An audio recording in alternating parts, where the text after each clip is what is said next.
possible excuse do they have for not doing this? Hindi ko maisip. Nagpupuyos sa galit si President Bongbong Marcos matapos niyang madiskubre na palpak at hindi well-maintained ang isang flood control project sa Bulacan. At ito, imagine nyo ha, walang tubig na dumadaan dito. Ito'y kalsada. Kalsada and yet sira. Ito ang 1 billion per 1 kilometer. Tanong ko nga, paano ito pumasa sa inspection eh? Imposible, sir, sa atin. Imposible maputol yan. Talagang, instead na 12 meters, yung ilalagay talaga doon, talaga sinadya talaga na 1 meter lang. Ganun nila dinadaya. Sa sheet piles pa lang yan. Ano pa kaya yung desiltation pa? So, paboritong project yan ng mga mambabatas natin, mga tiwaling mambabatas natin sa Kongreso. Okay, ayan na nga, no? Pag-usapan natin itong una, itong sa Bulacan na palpak na flood control projects na dismayado raw itong si Bongbong Marcos dito. Okay? At sino ba ang gumawa ng sino ang kontraktor dito? Eh walang iba, nabanggit po ang Diskaya Firms. Okay? Nakalink po sa kanila ang mga contractors dito, Diskaya Firms, na nakakuha man lang naman ng 31.6 billion na flood control contracts mula 2022 to 2025. Tapos nung tiningnan na ni Bongbong Marcos doon, palpak. Palpak. Ipapakita ko itong video na ito, no? Na nakalink pala itong mga contractors na ito sa Diskaya Firms, no? At in-interview yung Diskaya Firms noong 2024 dito. Kayo nang humusga, ipapakita natin at magre-react tayo dyan. Pangalawa na ating pag-uusapan ay yun na nga, yung governor na nagagalit dahil hindi siya pinapasok. Yung video, pinasok nila doon, tapos in-inspection nila. Palpak rin yung flood control. Kasi, si governor ay hindi makapaniwala na tinayuan doon ng flood control projects na wala namang dumadaan na tubig doon. Wala namang river doon. So yan ang pinagtataka. Yun ang una. Pangalawa, siya po'y dismayado kasi yung quality, parang nasisira na. Wala pang ang ulan, walang tubig na dumadaan, pero sira-sira na. Pag-usapan natin yan mamaya. Kasi ipinakita ni governor, mamaya, Governor Bons Dolor, okay? Pinakita niya buong-buo itong proyekto na ito na gaano kapalpak, okay? Ito. Pangatlo nating pag-usapan itong si Mayor Magalong, no? Sabi dito, ilang kongresista nasa likod ng overpriced at mababang kalidad na proyekto.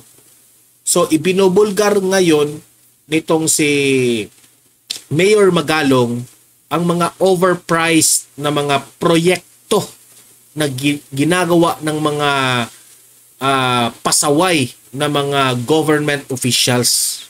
Ganyan po. Okay? So, ito yung topics natin ngayon. Ipapakita ko yung mga videos na yan. Grabe guys. Ganito na pala kalala ang korupsyon ng Pilipinas. Okay, mamaya pag-usapan at ipakita natin yan. Pero guys, bago ang lahat, help me po muna na i-like at saka i-share itong video na ito para guys, kakalat ito sa taong bayan. Okay? Sabay-sabay muna tayong mag-like and share sa Donmar TV. Itong video na ito, like and share. 1, 2, 3, go! Okay, naka-like and share na ba lahat? And also guys, sa mga bago pa lang dito sa aking channel, mag-subscribe na po kayo. para lagi kayong updated sa ating mga balita. And at the same time, yung mga cellphone ninyo, ma-notify yan kung meron tayong breaking news, bagong uploads, o kung nagla-live ang ating channel. Ma-notify kayo lahat dyan. Kaya mahalaga po na mag-subscribe tayo sa Donmar TV. 1, 2, 3, go! Ayan, nakasubscribe na ba lahat? Okay. So, unahin muna natin itong video na palpak na flood control project sa Bulacan. Dismayado itong si BBM. Heto, panoorin natin. Hindi naman naitago ni PBBM ang kanyang pagkadismaya sa nakitang palpak na flood control projects sa Bulacan noong Biyernes. Nagbabalik si Joash Malimban. What possible excuse do they have for not doing this? Hindi ko maisip. Nagpupuyos sa galit si President Bongbong Marcos matapos niyang madiskubre na palpak at hindi well-maintained ang isang flood control project sa Bulacan na nagkakahalagang 96.4 million pesos. Ang kontratistang may hawak ng proyekto ang St. Timothy Construction Corporation, isang kumpanyang una nang nalink sa mga diskaya ng Pasig City.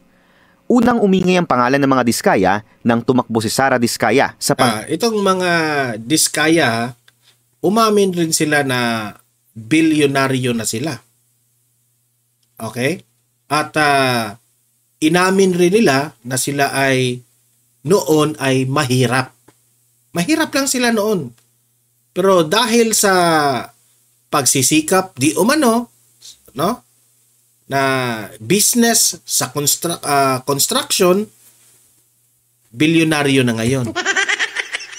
Bilyonaryo na. Okay? Panoorin natin. Alkalde ng Pasig City. Hinamon niya ang incumbent mayor na si Vico Soto dahil sa mga umano'y paninira sa kanilang pangalan at kumpanyang St. Gerard Construction. So meaning to say, si Vico Soto pa ngayon ang naninira sa kanila. Naninira sa kanila or ito lang nagtatanong tayo kasi hindi naman tayo taga Bulacan, di ba? Ito naman ay binalita nationally sa Pilipinas.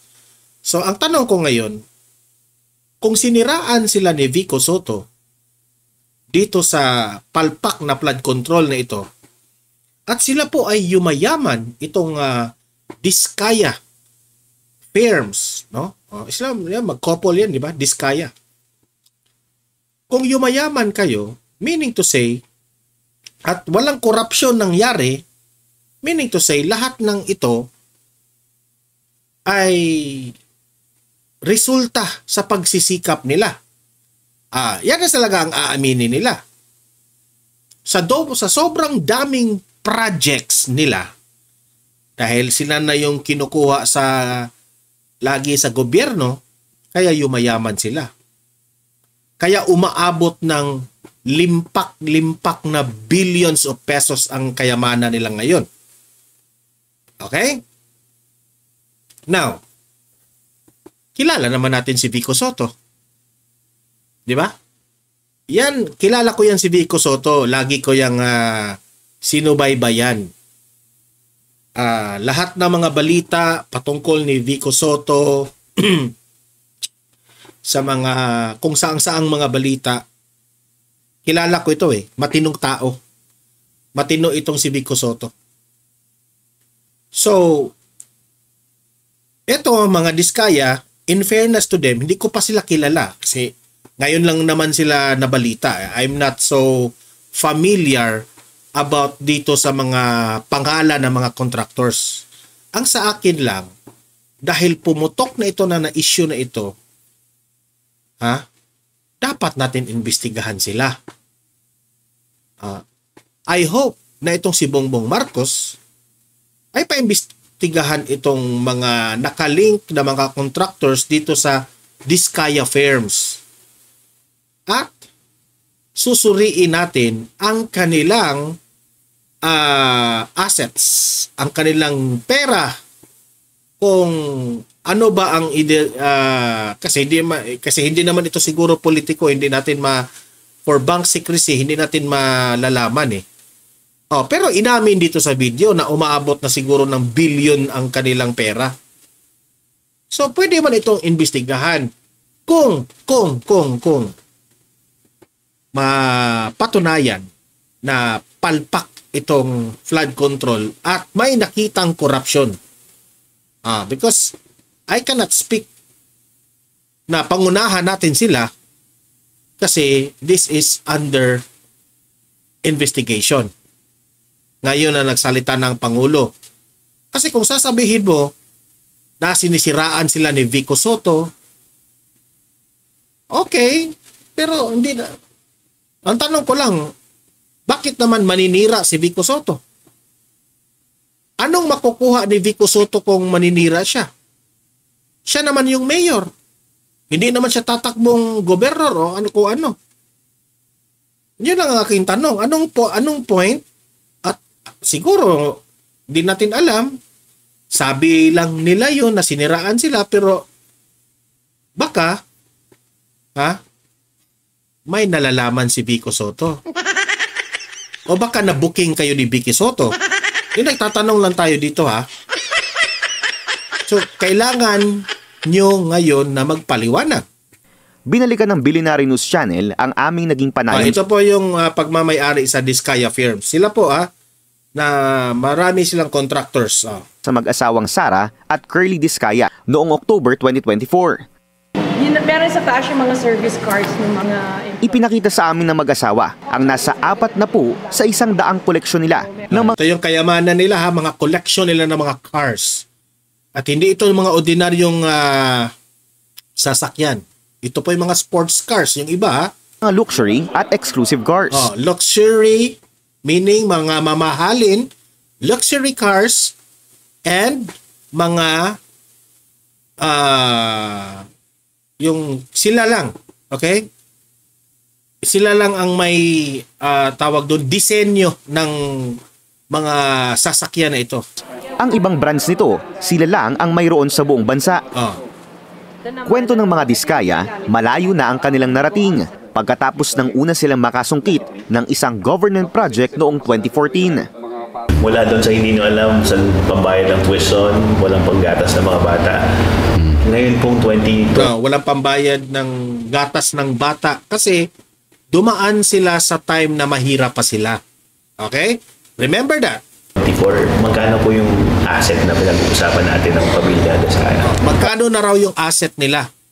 Ilan na ba ang pera ng mga Diskaya family? Pakinggan ninyo. Hindi namin kinocompute pero yung mga ganun po. Parang kapalan ng title ng ano nyo, ng station nyo, ng Billionaire Channel nyo. Bilyonaryo. Kasi in-interview sila ng Billionaire News Channel So, nung tinanong sila, magkano na ba ang pera ninyo? Sabi diyan, kagaya ng pangalan ng channel ninyo, Bilyonaryo. So, bilyonaryo sila. Billions of pesos na ang mga na-income nila sa pagtatrabaho ng mga construction. Okay? Ang ganun lang din. Unang iniulat ng Billionaire News Channel na nakasecure ng halos 31.6 billion pesos worth of flood control project contracts ang mga Diskaya. Grabe. 31 billion 592 million 716,156 flood control contracts na nakuha ng mga Diskaya mula 2022 hanggang 2025. Wow! Within 3 years. Okay? Meron silang kontrata na 31.6 billion pesos. Okay? Tingnan natin kung itong Diskaya Firms, kung nagasta ba ito, kung nagamit ba itong 31.6 billion ng tama. Yan ang dapat na alamin ng Presidenteng Marcos. Kung itong 31.6 billion ay nagamit ba ito ng tama? Hindi ba ito kinurakot? Yan ang alamin natin. Mula 2022 hanggang 2025. Galing sa siyam na kumpanya na umano'y connected. Siyam na kumpanya 9 contractors ang connected link dito sa Diskaya Family, Diskaya Firms. Sa pamilya, ayon sa pagsisiwalat ni Mayor Vico. 2 sa siyam na kumpanyang ito, kabilang sa top 15 most favored contractors ng DPWH, ang Alpha and Omega General Contractor and Development Corporation at ang St. Timothy Construction Corporation. Halos 6% ng kabuuang budget para sa flood control project sa buong bansa na bakuran umano ng mga diskaya. Sa pagsasaliksik ng BNC, natuklasan naming mula sa Administrasyong Aquino III hanggang Administrasyong Duterte, kabilang na sa top contractors ng DPWH ang St. Gerard Construction ng mga diskaya. 2015 nang masuspindi sila ng DPWH. So meaning to say, itong diskaya firms pala, nung panahon pa ni Pinoy, hanggang Duterte administration, hanggang Marcos administration, ay suki na ito. Suki na ito ng DPWH. Yun ang nililinaw ko lang in layman's term itong para may background kayo na sino ba itong diskaya firms? Sino ba itong mga taong ito? Dati na pala itong mga nagtatrabaho na kinukuha ito ng DPWH. Okay? Since Pinoy Aquino's term. Okay? Sa paglahok sa bidding ng mga government contract dahil sa umunoy spurious o ilang false declarations. Meron pala silang na-ban sila sa DPWH noon. Okay? Na-ban pala sila sa DPWH noon. So meaning to say, may depekto na. 2015 nang masuspindi sila ng DPWH. Suspindi pala ang term. Nasuspindi pala 2015. WH sa paglahok sa bidding ng mga government contract dahil sa umunoy spurious o ilang false declarations sa kanilang tax clearance. So merong mga hindi dineklara na mga tax nila. Kaya sila na-suspend. So hindi po, so meaning to say, nagsisinungaling sila sa kanilang pag-declare ng tax. Siyempre ang mga tax ng mga ganito, sobrang mga malalaki yan. So kung may depekto na itong contractors, ito yan ang tanong ko sa DPWH, may depekto na ito pala. May depekto na pala itong diskaya firms. Okay? Bakit pa pinatuloy at hanggang ngayon sila yung kinukuha? Yan ang tanong ko, di ba? May depekto na At hindi biro po nang magdeklara ka ng tax. Kasi limpak-limpak po. Billions. We are talking here of billions. Not thousands. Not millions. But billions. 2020 naman nang ma-blacklist ang kumpanya sa loob ng isang taon dahil sa isang delayed construction ng isang school building sa panahon nito ni Duterte blacklist ito sa panahon ni Duterte. Dahil meron po silang mga lapses sa kanilang mga itinayo na mga buildings. Cavite. Mahiya naman kayo. Matatanda ang naging highlight ng State of the Nation address ni PBBM ang mga umano'y maanomalya na flood control projects. Maraming opisyal ang nagsiwalat ng korupsyon sa likod ng mga proyektong may kickback. Hindi ko nga maintindihan. Bakit pumalakpak kayo dyan? Pumalakpak kayo na nasa tabi lang yung mga... Nasa tabi lang ninyo yung mga nagulimbat ng pera. Dapat yan makulong. Di ba? Di ko nga maintindihan. Mas nakukulong pa yung mga Kita ko nga yun sa Facebook. May nakita akong video. Isang mama nagnakaw ng bigas. Okay? Nagnakaw ng bigas. Ayun. Kinulong nila kasi nagnakaw ng bigas. Pero ito, billions of pesos, itong mga millions, hundreds of millions ang mga ninakaw nitong mga buwaya na ito. Pero hindi man lang nakulong. Grabe! Kapalit ng substandard na proyekto, ilang beses sinubukan ng Billionaire News Channel na kunin ang pahayag. Itong interview na ito hindi ito ngayon. Ito 2024 raw ito na interview, sabi ng Billionaire News, okay? Ng mga diskaya, pero tumanggi itong magbigay ng kanilang panig sa issue. Ngayon, tinatawagan sila, hindi pa sila nag-response dito sa dismayadong si Bongbong Marcos dito sa Bulacan na flood control. Para sa Agenda Weekend, Jowa. Grabe, di ba? So sa akin lang ba? No? Tanong ko lang, Mr. President Bongbong Marcos, ganito pa ba rin ang mangyari sa 2026? Nangyari na ito eh. Palpak, kasi ang termino ni Bongbong Marcos nag-start sa 2022. Pumalpak ka sa 2022. Pumalpak ka sa 2023. Pumalpak ka sa 2024. Ngayon, 2025 ngayon, pinaimbestigahan mo na. Ang tanong ko lang sa iyo, Bongbong Marcos, sa 2026, don't tell me, uulit na naman itong mga problema na ito. Di ba? Kasi kung uulit pa ang mga problema na ito, bangag ka na talaga. Yan ang, di ba? Magprangkahan na tayo dito. Kasi kung uulit at uulit itong mga problema na ito, corruption dito, corruption doon, flood control na mga nasira, useless ka na pagka-presidente kapag 2026, ganito pa rin ang mangyayari, palpak ka na at bangag ka na talaga. Bangag ka na nga ngayon eh. Di ba? Ito, panoorin natin naman itong itong si Governor Bonds Dolor. Okay? Dismayado ito sa palpak na flood control projects. Explain ko mamaya. Panoorin ko muna natin yung video. Okay. Governor, pasok po. Wait. Governor, pasok. Paano titino? Pinatong patungan ng kaunti, halo. Hindi mo na kinumpak. Bagong gawa na lang ito.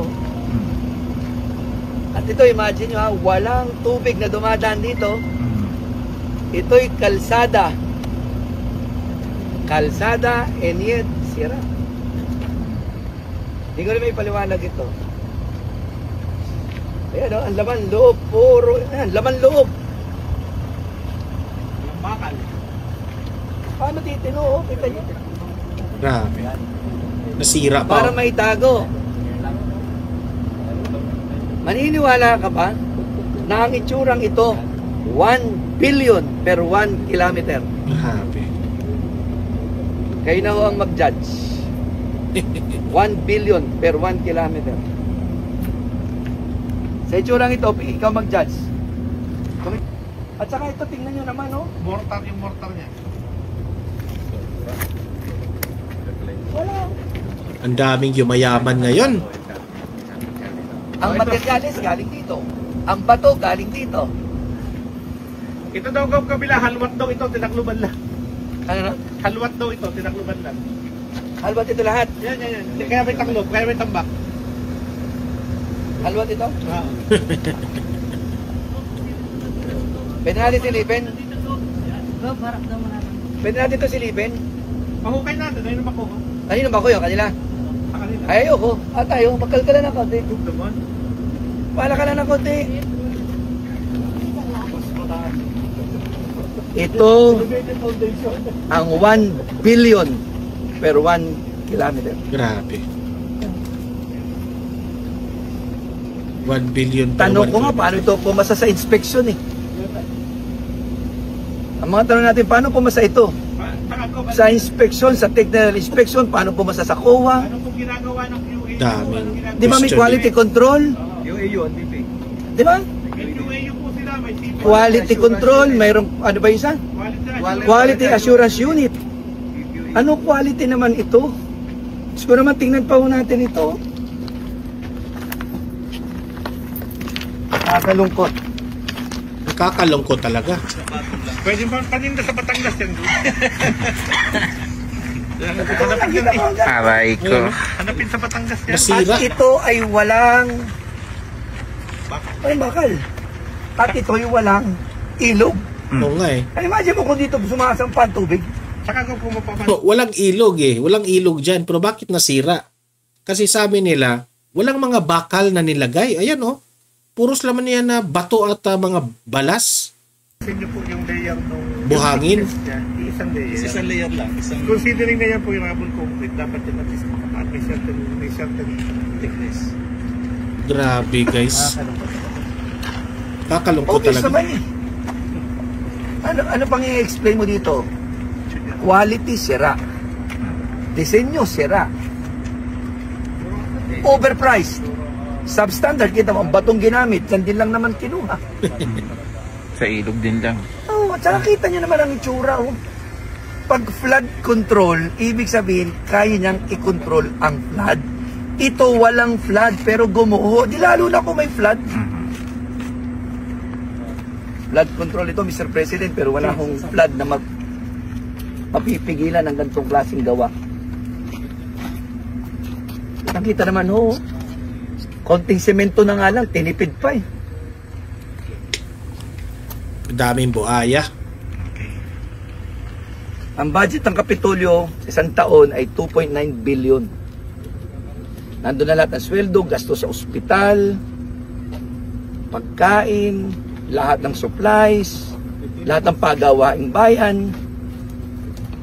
Ito po, 1 billion, 1 kilometro.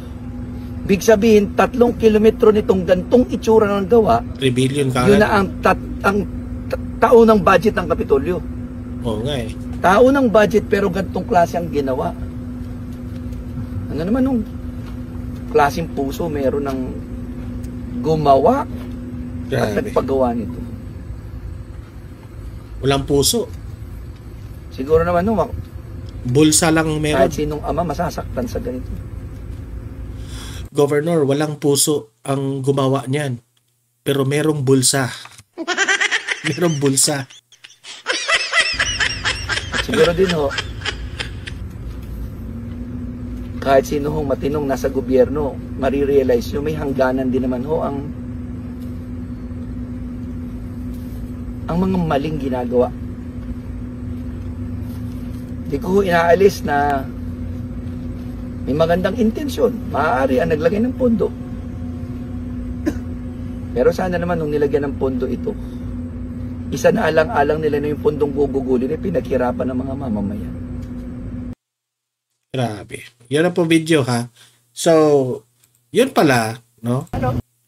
Ito pala ay basahin ko yung ano ha. Sabi dito niya, anong klaseng puso ang mayroon ang gumawa at nagpagawa nito? Yan ang sabi ni Governor. Yan ang tanong ni Governor Bons Dolor matapos makita ang mga gumuhong flood control projects.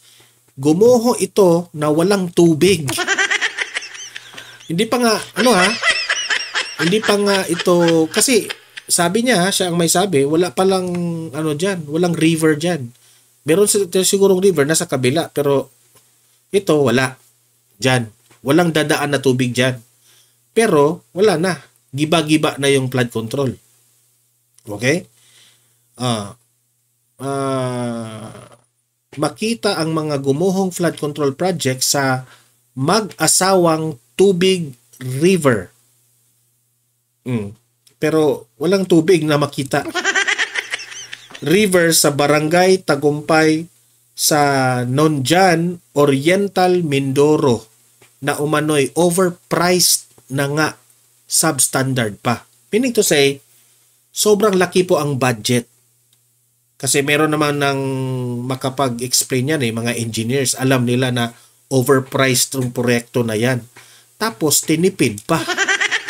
Ganyan kabuhaya. Di ba? For example, sasabihin ng ang isang kilometro ay 1 billion. Sasabihin ng mga engineers at mga contractors, grabe, overpriced yan, sobrang laki. Overpriced na nga, ha? Imagine, overpriced na nga, tinipid pa yung materials. Grabe naman corruption yan. Tama nga sinabi ni Governor, walang puso, no? Pero merong bulsa. Di may sabi hindi si Governor ang may sabing may bulsa. Ako yung may sabing may bulsa. Busog na yung bulsa nila eh. Kung yan ang yung naririnig natin kay Governor, Governor, siguro ang laki-laki ng mga bulsa nila ngayon. Di ba?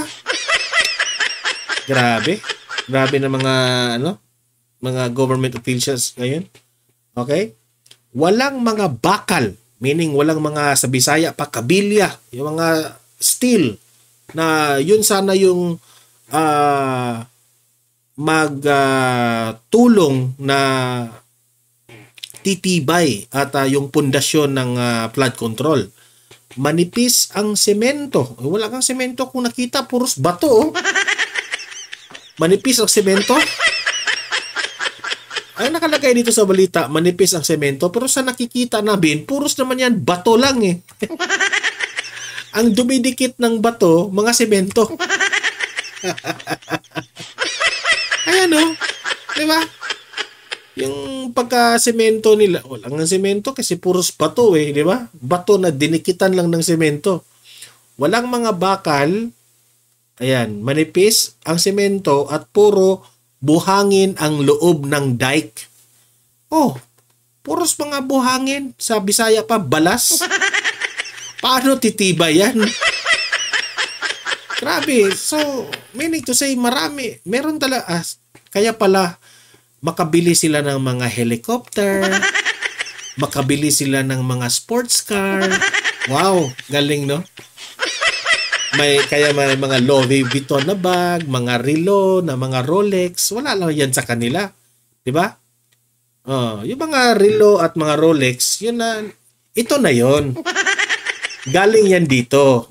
Instead na ang bibilhin mga bakal, mga steel, mga simento na mga quality na mga cement, napupunta sa Rolex, napupunta sa bag ng mga Louis Vuitton, napupunta sa mga sports cars. Tanginang yan. Ay, naku, grabe. Idaan lang natin dito sa tawa, pero nakakagalit po sa mamamayang Pilipino ito, no?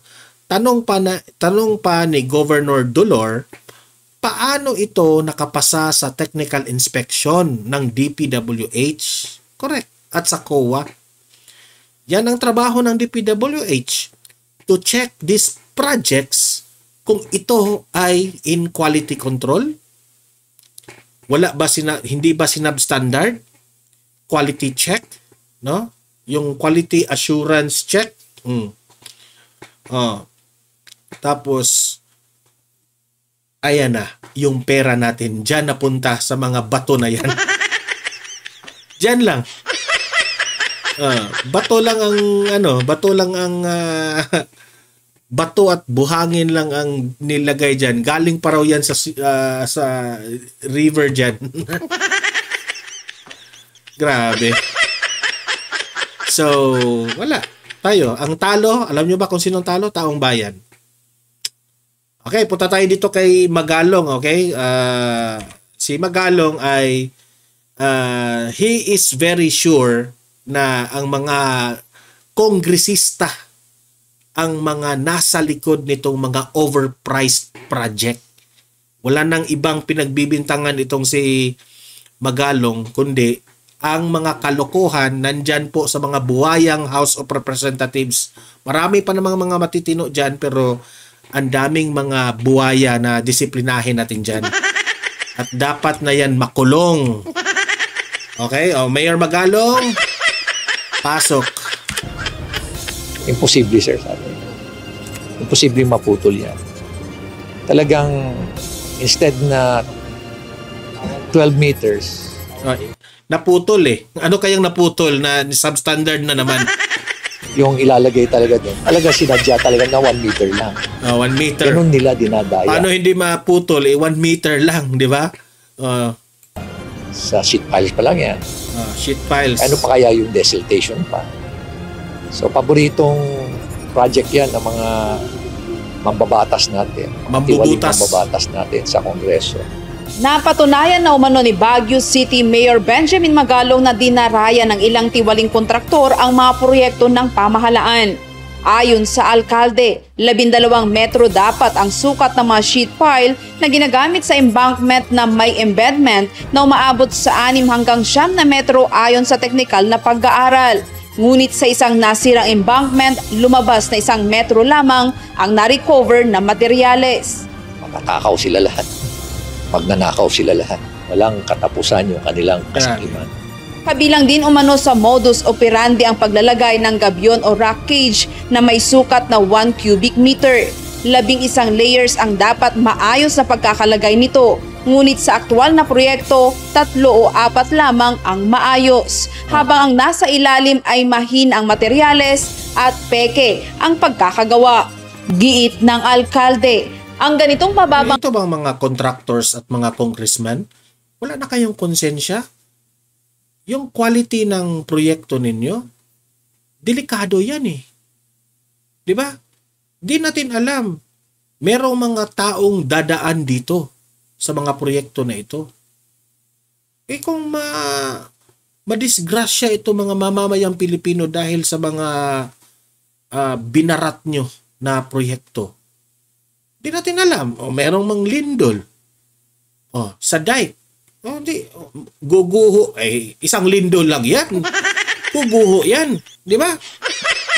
Example, kung merong mga bata na naglalaro doon sa dike, yung taong naglalakad doon, tapos merong disaster na nangyayari, wala, sira na talaga. Talagang mamamatay. Mamamatay talaga 100%. Guguho eh.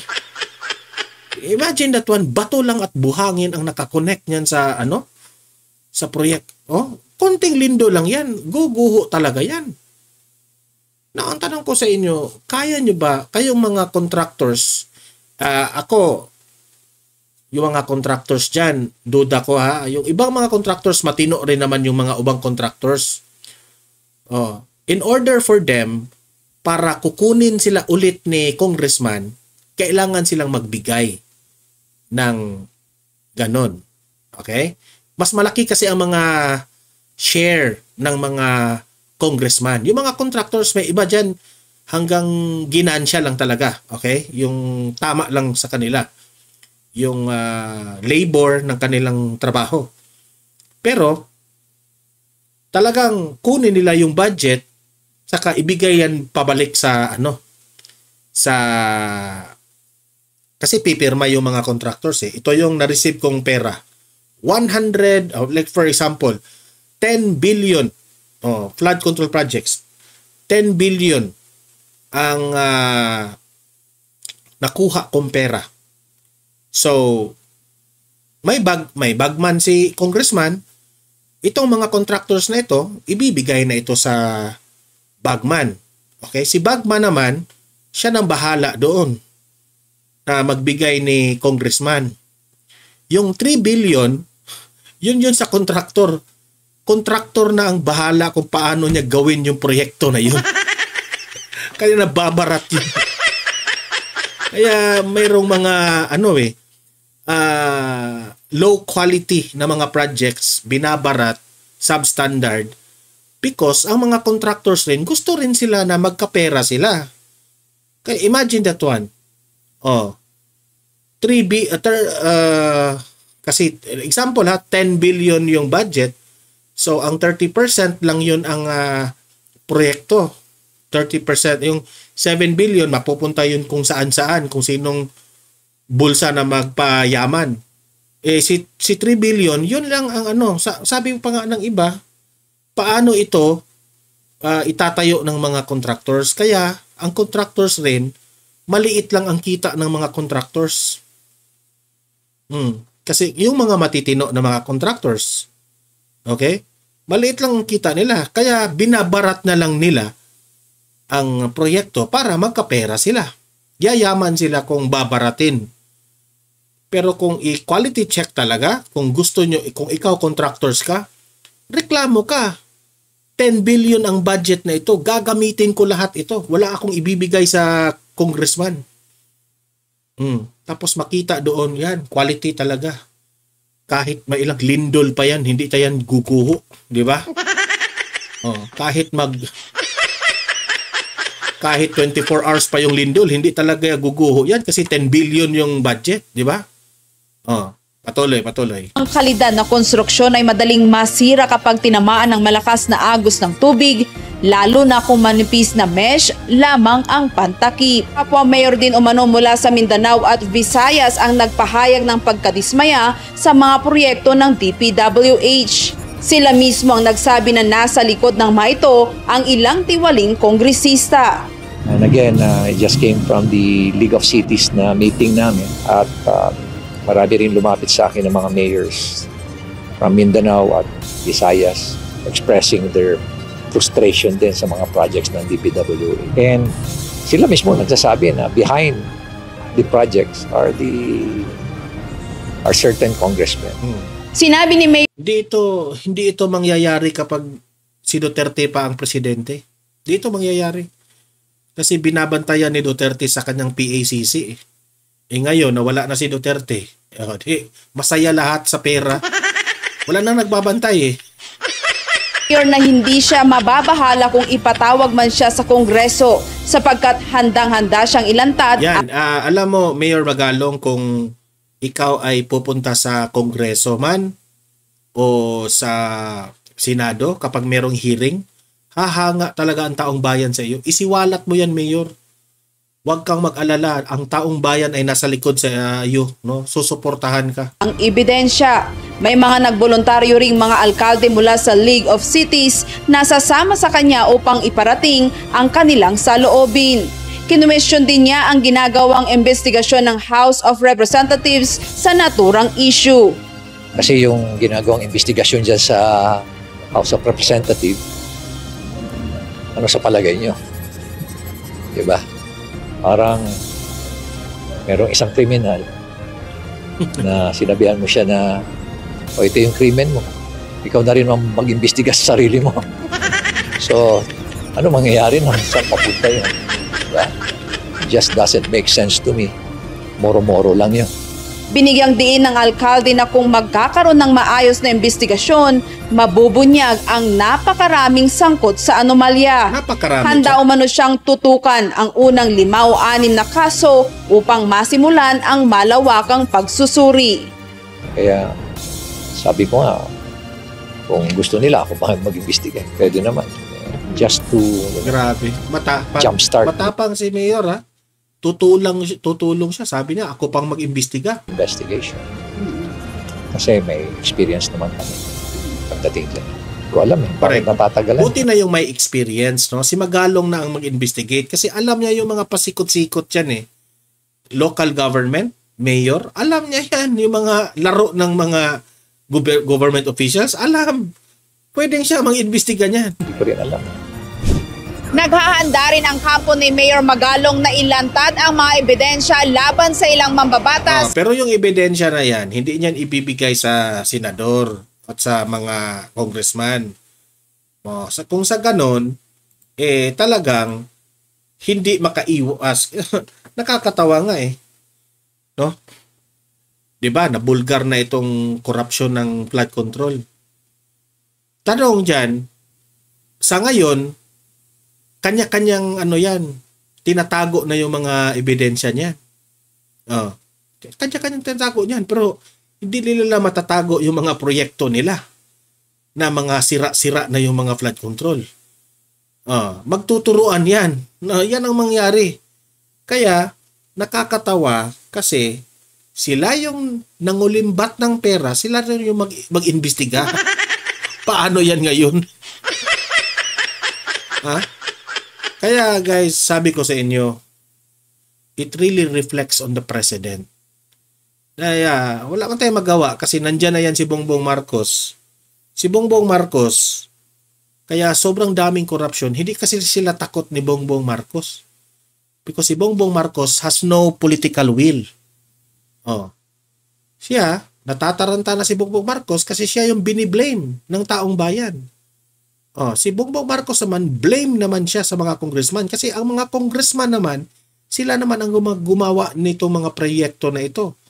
Naakala ni Bongbong Marcos na maganda na yung 5,500 control projects niya. Nagmamayabang siya noong 2024 SONA. Yun pala. Sobrang palpak pala yung pinagmamayabang niya. Di ba? So, ewan ko na lang. Sa 2028, VP Sara, straight na VP Sara kasi para maging uunlad na itong bansa natin. Diba? So, comment guys. Libre kayong mag-comment, mag-react sa ating mga topics ngayon, especially itong problema natin sa Pilipinas. Ilabas nyo ang inyong mga argumento sa comment section. Okay? At paki-like, paki-share itong video na ito para kakalat ito sa mamamayang Pilipino. Malalaman nila na ganito kakurap ang ating gobyerno. Okay? And sa mga ngayon lang nanonood sa aking channel, kung ngayon ka lang nakabisita sa aking channel, please consider na isubscribe itong Donmar TV. Subscribe guys kasi para updated kayo lagi sa mga balita. Okay? Walang bayad yan. Libre ang mag-subscribe sa YouTube. Okay? See you in my next video. Have a great day. Have a great night. God bless po sa ating lahat. Mabuhay ang Pilipinas. And God save the Philippines. Bye-bye.